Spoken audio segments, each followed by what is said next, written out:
Can you see a test tube hiding in this picture? I will show it to you now.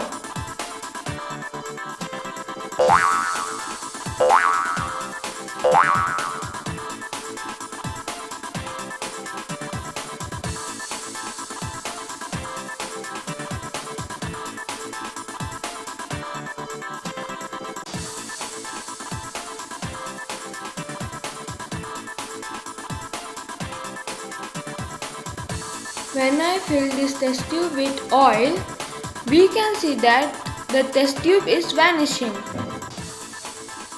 This is because of refraction.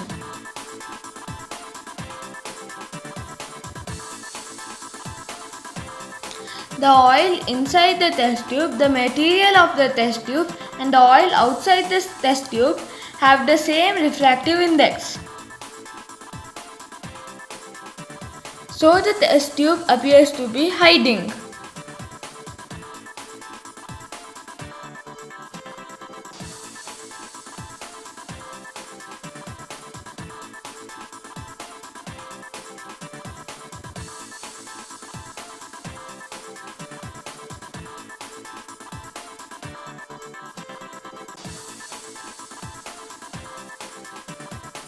Thank you for watching. Hope you like this video. Do subscribe to my channel.